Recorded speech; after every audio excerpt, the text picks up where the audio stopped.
So coming back around to Charlotte Fortune Grimke, who was the teacher of Cooper, we have her mentor, the child of Archibald Grimke, who was her husband's brother. So her niece, who's here on the right, he had a short-lived marriage with a white woman in Boston, Sarah Stanley, who was part of a white abolitionist family, and he gets custody of her child after some potentially mental health issues with Sarah Stanley, and he, with the help of Charlotte Fortune Grimke, raises Angelina Grimke, again, another name that's the same as the white abolitionist as well. Her family, within 3 preceding generations, included slaveholders and slaves, free Black people, and white abolitionists. And so Archibald Grimke moved to Washington with his daughter, who was a well-known feminist, and has her educated there. And what's great in that reading a lot about her, a description of her reads, was a journalist, playwright, poet, lesbian, suffragette, and teacher. And so she actually writes, she doesn't ever get married, and I read that it was, where did I read it? Refused to marry because she would have been forced out of her position in the school. So she was teaching and teaching theater and kind of working with all of these different women. This is a poem by her. And she knew that she would be forced out of her job, but also think if she's a lesbian, there's no way that she's going to be allowed to marry anyway.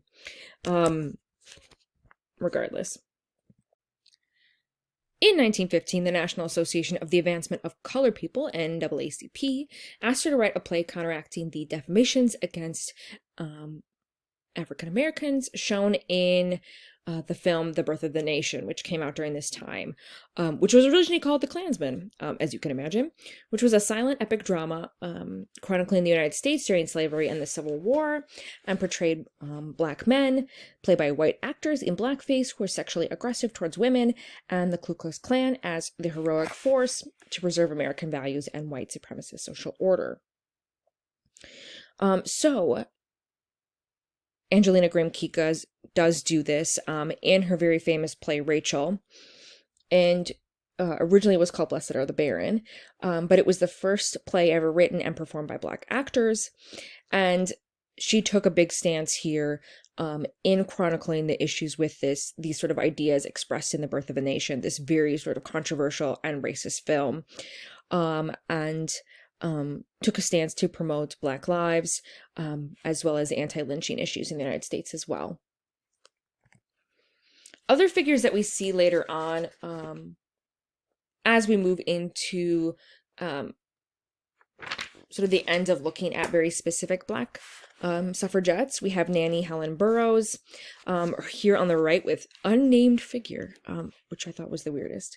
But she was a orator, religious leader, and civil rights activist, and she became famous for her speech, How the Sisters Are Hindered from Helping, at the National Baptist Convention.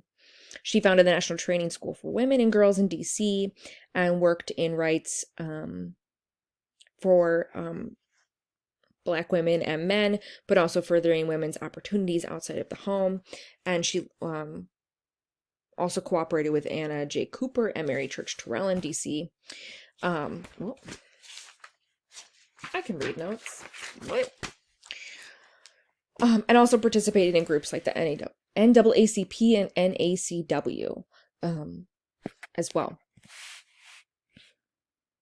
And here's a quote by her.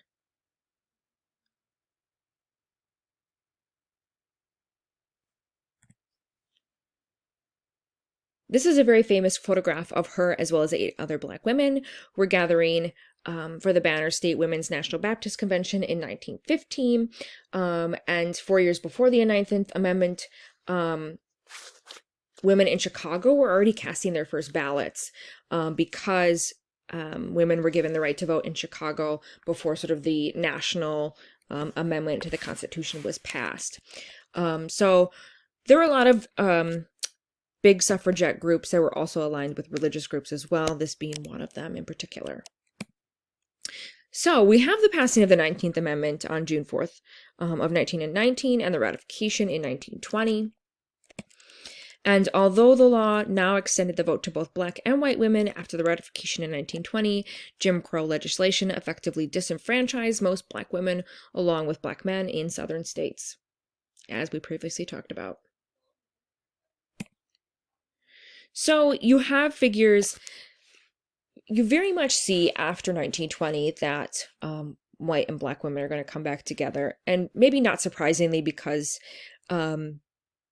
I think that there's the realization that Black women are being kept out of the right to vote, but also just people sort of coming to the realization of their negative ways in a lot of ways as well. You have Virginia Hope Burns, along with others, trying to work together with white suffragette groups, stand side by side with women of the right race, and work for full emancipation of all women. We have the Young Women's Christian Association, the YWCA. If you didn't know, the YMCA is the Young Men's Christian Association. I know that is weird. But this group of Southern white women from churches, clubs, etc., invited 4 distinguished Black women to speak in their conference, aka allowing Charlotte Hawkins Brown to speak at this conference on October 8th of 1920. And she comes to talk about her dealings as a Black female at the conference in 1920 and the horrors that she experienced personally. She talks about a train ride from Memphis, which she was riding to this conference, and a dozen white men had forced her to leave her seat in the overnight sleeping car and ride in the segregated day coach for Black people only. Charlotte Hawkins Brown illustrated 2 critical themes in women's history: the power of personal testimony to reach across social boundaries and the role of women of color in expanding the feminist agenda, as stated by Estelle Friedman. Brown forced white women to think outside their own experience, to reconceptualize womanhood as more complicated entity, and to build a politics of coalition across the racial divide. And so all about the fundamental for goals of social justice amongst all women.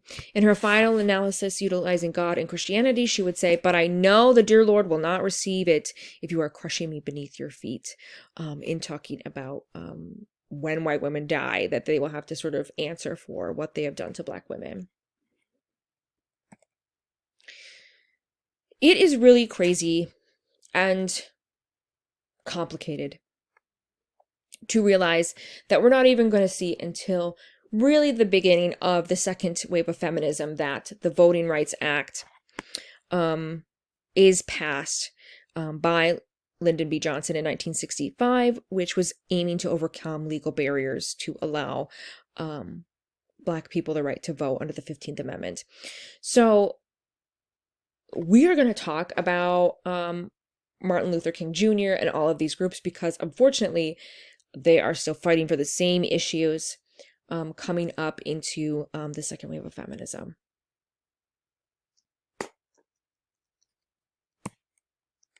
I put a bunch of other Black female suffragettes that I couldn't spend time on for this presentation just because there are a lot of them. And we would be doing this forever because there are numerous women who fought hard and spoke out vehemently against the treatment of Black men and women, and lynching and abolition and voting, etc. So I put them all in here for you. Well, all the ones that I did not fit into this presentation in particular, including Booker T. Washington's third wife, I think. I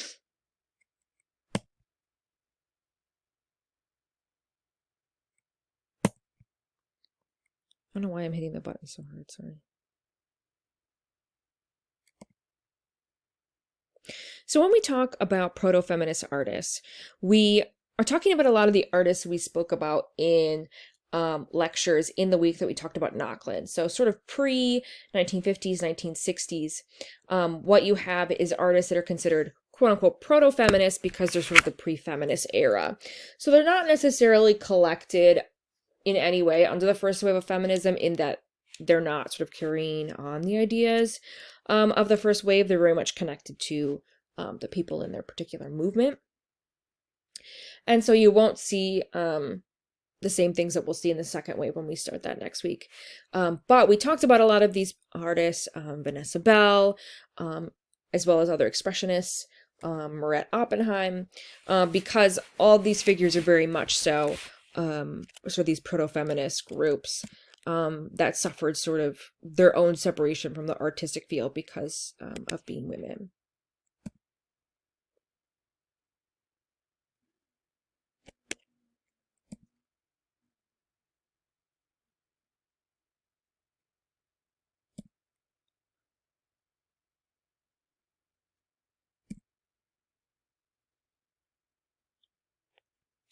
So I think I will put up a lecture talking about a couple more proto-feminist artists that I'm going to piece together from some lectures that I did for my modern art class. I'm thinking that some of you have familiarity with some of these artists that are considered proto-feminists because they're very much sort of early modern artists in surrealism.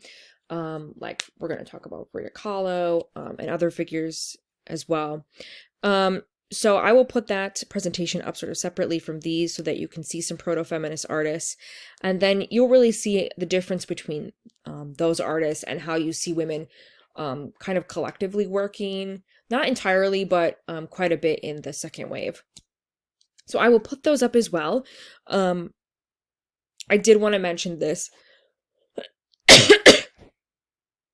When we move into the second wave and start talking about things that are occurring in the 50s and 60s, if you feel like problems that Ida B. Wells is expressing in the 1900s, 1800s, these anti-lynching campaigns, if you feel like that is not sort of a contemporary issue, remember that you have Emmett Till being lynched and brutally murdered, and the murderers of Emmett Till were acquitted on the same day as Breonna Taylor's murderers, on the same day, 65 years apart.